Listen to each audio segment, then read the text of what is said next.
अब बन्ने होइन त नेपाल सरकारको लखपति कार्यक्रममा भाग्यशाली विजेता तपाईँहरू यो कार्यक्रममा कसरी सहभागी हुने, के गर्ने, कस्तो गर्ने भनेर अन्यलमा हुनुहुन्छ भने म आइसकेको छु। म यो कार्यक्रममा सहभागी भएर पनि भाग्यशाली बन्न नसकेको मान्छे हो। अनि अब तपाईँहरूको पालो भनेर मैले यो कार्यक्रममा सचेतना दिँदैछु।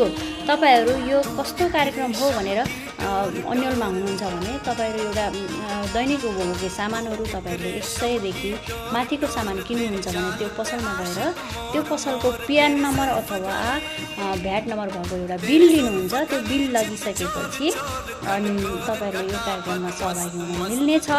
अनि त्यो बिलमा चाहिँ प्यान नम्बर अथवा भ्याट नम्बर नभएको चाहिँ हुनु हुँदैन। तपाईँहरूको त्यो विवरण, तपाईँले किनेको सामानको विवरण सबै बिलमा लेखिएको हुनुपर्नेछ। अनि त्यसपछि त्यो प्यान र भ्याट भएको बिल, प्यान अथवा भ्याट भएको बिललाई तपाईँले नेपाल सरकारको वेबसाइट जुन छ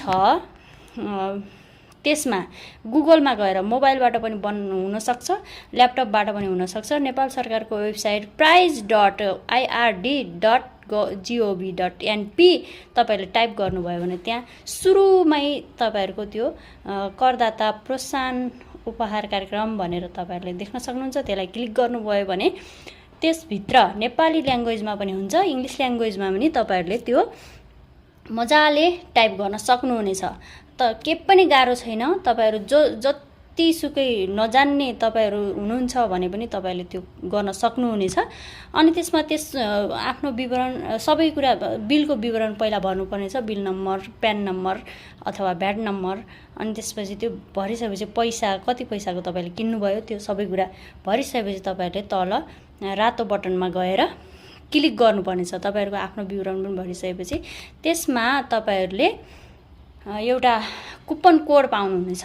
त्यो कुपन कोडलाई तपाईँले स्क्रिनसट गरेर महिनाको 1 गते र 16 गते 15 दिनमा त्यो चाहिँ तपाईँहरूले त्यो लकी ड्रबाट छानिनुहुनेछ।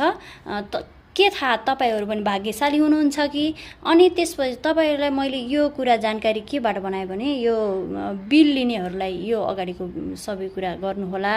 अथवा तपाईँहरूले क्युआरबाट पेमेन्ट गर्नुभएको छ भने त्यो चाहिँ तपाईँहरूको तपाईँहरूले क्युआरबाट पेमेन्ट गरेको त्यो रेकर्ड चाहिँ तपाईँहरूको नेपाल सरकारको वेबसाइटमा त्यो कार्यक्रममा सहभागी भइसकेको हुनेछ।